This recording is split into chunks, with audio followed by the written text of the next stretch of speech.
A strange thing happened while nobody was paying attention. Europe stopped being a superpower and became a tourist attraction. Walk through any major European city today and you'll notice the contradictions everywhere. Pristine medieval architecture, housing cafes filled with retirees. Immaculate public squares swept clean by immigrants because locals are too old or too few to do the work. Charming boutiques that look authentically Italian or French until you realize the entire block, along with the port, the power plant, and half the infrastructure, is owned by someone from Shanghai or New York. The continent that invented the modern economy is now being bought piece by piece. Here's what most people miss. In 2008, the European Union and United States were economic equals. Europe was actually slightly larger, clocking in just above America's GDP. They were twins standing side by side at roughly $14 trillion each. Today, America has exploded to over $27 trillion, while Europe barely limped past $17 trillion. That $10 trillion gap isn't just a number. It's larger than Japan's entire economy. One twin thrived while the other withered. This isn't about a temporary recession or bad luck. Europe didn't stumble into decline. It engineered it through deliberate policy choices that strangled growth, rejected innovation, and turned the world's most educated workforce into economic spectators. The numbers are brutal. Since 2008, U.S. economic growth hit 87%, while the EU managed a pathetic 13%. At this trajectory, the average European in 2050 will have a lower standard of living than someone in Mississippi today. Let that sink in. Mississippi, the poorest U.S. state. Over the next 25 minutes, we're examining the 6 self-inflicted wounds slowly killing European prosperity, from Germany's shuttered factories to Italy's empty maternity wards to Brussels' regulatory death grip, and why this matters far beyond Europe's borders. So grab your increasingly expensive espresso and let's explore how the world's most comfortable continent committed economic suicide in slow motion. For decades, the economic heart of Europe was Germany, and the heart of Germany was heavy industry. Cars and chemicals and machines, the stuff that makes the world turn. The formula for German success was simple and arguably brilliant and deeply cynical, using American security to stay safe, and using Chinese demand to sell cars, and most importantly, using cheap Russian gas to power the factories. It worked until it didn't. When the Nord Stream pipelines blew up both literally and metaphorically, the German business model evaporated overnight. Let's talk about BASF, the largest chemical producer in the world, making the stuff that goes into your toothpaste and your sneakers and your car and your medicine. In 2024, BASF made a decision that should have terrified every politician in Berlin by deciding to shut down major production lines in Germany. Why? Because making chemicals requires massive amounts of energy, and thanks to the loss of Russian gas and a frantic botched transition to green energy, electricity prices in Germany hit levels making doing business mathematically impossible.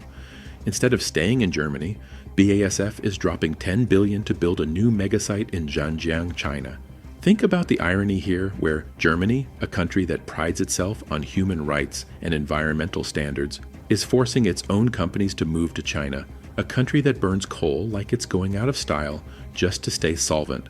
This isn't just BASF, because in December 2024, German industrial production dropped to its lowest level since the 2020 lockdowns.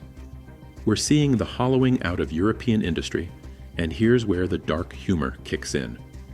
Germany shut down its last 3 nuclear power plants in April 2023 at the height of an energy crisis, turning off clean, reliable baseload power.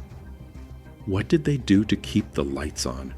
They reactivated coal plants, and they're literally digging up villages to mine brown coal, the dirtiest fossil fuel in existence, to make up for the nuclear plants they shut down to save the environment. You cannot make this stuff up. Before we continue, though, understanding why entire industrial bases collapse not from competition, but from self-inflicted policy wounds, diverges sharply from economic textbooks. Real economic analysis requires studying these policy disasters, so hit that subscribe button because these European decline patterns need exposing. Drop a comment too, because I want knowing which fatal wound you think is worst. If the factory's closing down is a heart attack, this next problem is a slow-growing cancer that's quieter, but 100% fatal, if untreated.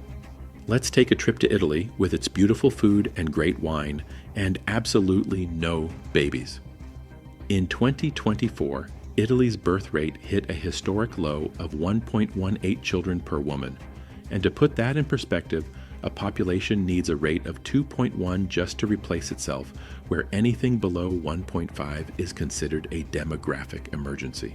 At 1.18, you're looking at mathematical extinction.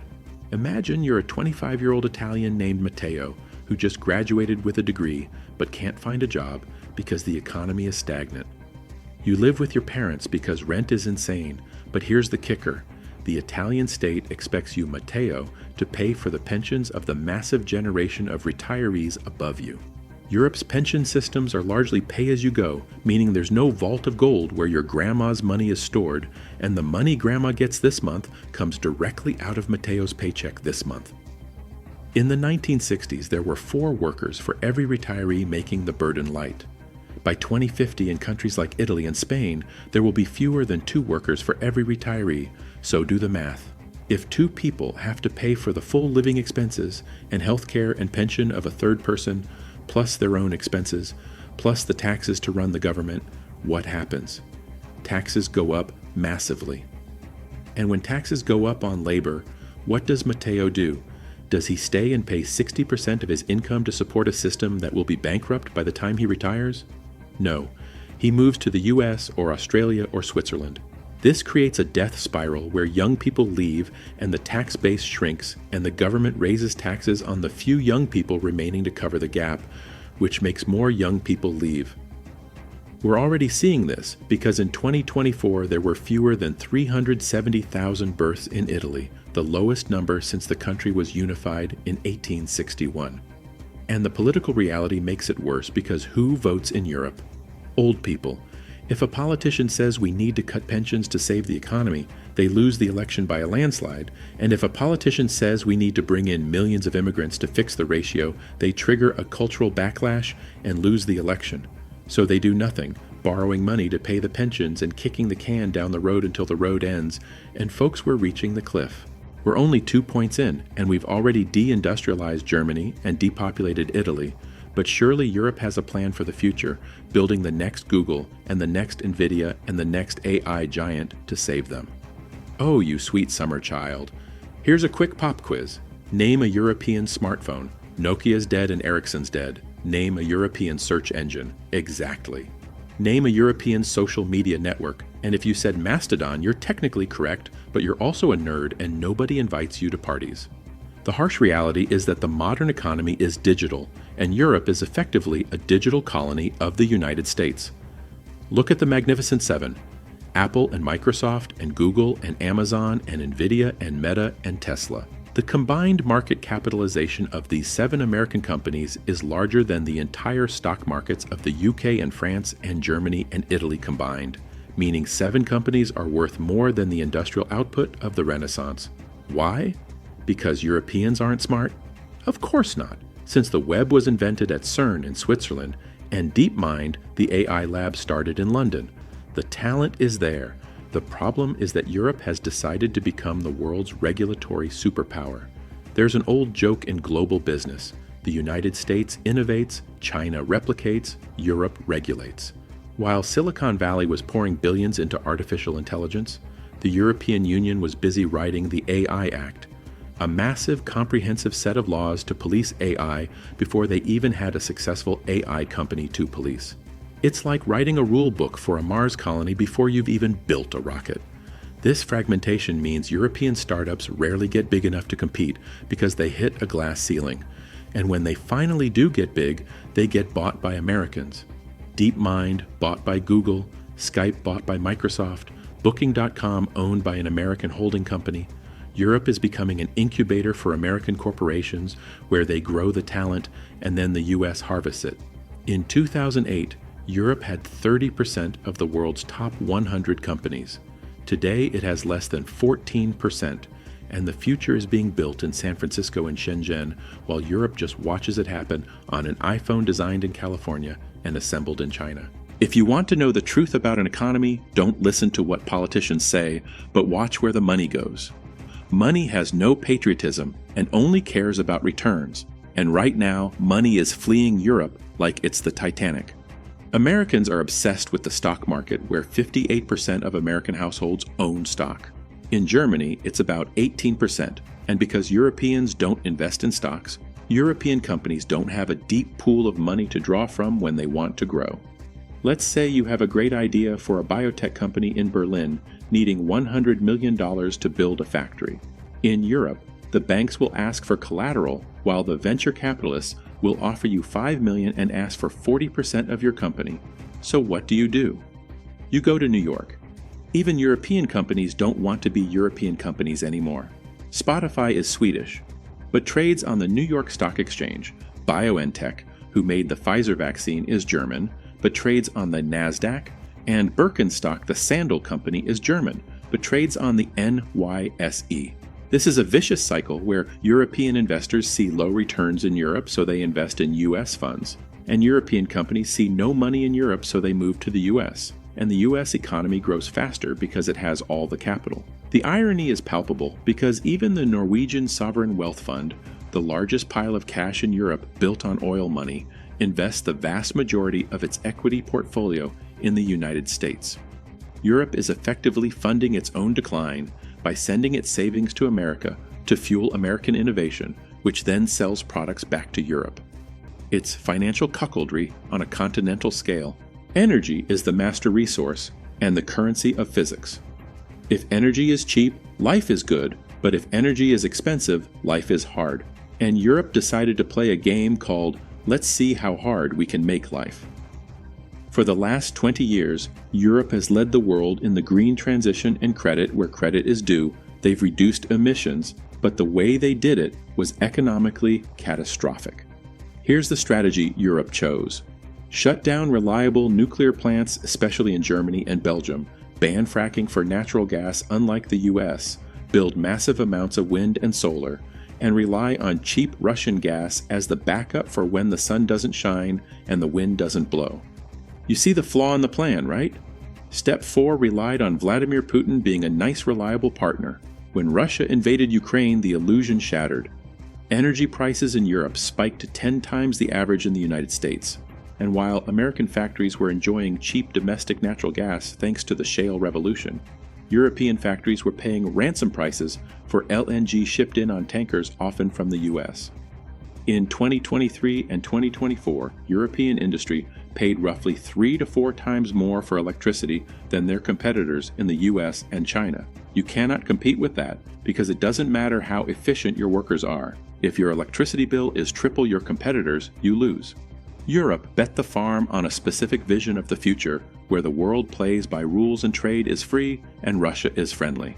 That world is gone, but the power plants are still shut down, and while Europe deindustrializes to save the planet, China is building 2 new coal plants every week. Europe is cutting its own throat to lower global emissions by a fraction of a percent, while the rest of the world just keeps burning. Finally, we have to talk about defense, or rather, the lack of it. For 75 years, Europe has lived in a magical garden protected by an American wall, and after World War II, the deal was simple. The US provides security through NATO, and Europe focuses on rebuilding and social welfare. It was a great deal for Europe because they didn't have to spend money on aircraft carriers or fighter jets, spending that money instead on free healthcare and 6 weeks of paid vacation and generous pensions. They spent their money on butter because America bought the guns. For decades, almost no NATO member met the 2% of GDP spending requirement, where Germany's military became a joke. At one point, reports surfaced that soldiers were using broomsticks during exercises because they didn't have enough rifles. But now the peace dividend is over because war has returned to the continent, and suddenly Europe realizes it has gutted its military-industrial base. Here's a terrifying fact. In a high-intensity conflict, the British Army would run out of ammo in 2 days. Now, European governments are scrambling to rearm, but money spent on tanks is money not spent on hospitals, and money spent on artillery shells is money not spent on pensions. Europe is waking up to a harsh reality that social democracy is expensive, but safety is even more expensive, and for the first time in 3 generations they have to pay for both. Can they afford it with a stagnant economy and a shrinking workforce and no tech growth? The math simply doesn't look good. In late 2024, the European Union panicked and asked Mario Draghi, the man who saved the euro a decade ago, to write a report on the future of European competitiveness. His conclusion was brutal because he basically said everything we just talked about, warning that without radical change, Europe faces a slow agony. His words, not mine. Draghi called for massive investment of $800 billion per year to catch up to the US and China, which is 2 Marshall Plans every single year. But here's the tragedy. To get that money, Europe needs to unify and needs to issue common debt and needs to slash regulation and needs to stop being 27 little countries in a trench coat and start acting like one superpower. And right now, the political will just isn't there because Germany doesn't want to pay for Italy's debt, and France wants to protect its farmers, and Hungary is doing whatever Hungary is doing. So we're left with 2 possible futures. Future A is the Renaissance where Europe wakes up and cuts the red tape and embraces nuclear power and incentivizes families and creates a capital market that rivals Wall Street. It will be painful and require sacrifice, but it saves the continent. Future B is the museum, the path we're on now. Europe becomes a beautiful, stagnant retirement home for the world where the rich will visit to see the Colosseum and the Eiffel Tower, staying in hotels owned by Americans, and eating food imported from Africa and being served by an underclass of immigrants while the native population slowly fades away. It will be a comfortable decline where the lights won't go out all at once, but the trains will just run a little slower, and the hospitals will get a little more crowded, and the taxes will get a little higher, until one day you look around and the party is over. There's a lesson here for everyone regardless of where you live. Success is not permanent, and wealth is not guaranteed, because Europe spent 500 years conquering the world and inventing the modern economy and building the greatest civilization in history. And in just 30 years of complacency, they threw it away. If it can happen to them, it can happen to anyone. Thanks for watching. Here's what I want, knowing from you though. If you were Mario Draghi with unlimited political capital, which single reform would you implement first to save Europe? Would you force fiscal union to create a real capital market, mandate nuclear power to solve energy, or implement radical deregulation to unleash tech innovation? That choice determines whether Europe becomes the Renaissance or the museum. So drop your take in the comments, because I genuinely want hearing which lever you think is most powerful. I don't want Europe to fail because I love Europe and the world needs a strong Europe, but the math doesn't care about our feelings. If you found this analysis depressing, good, because that means you were paying attention, and don't forget to subscribe if you want to survive the next recession. I'll see you in the next one.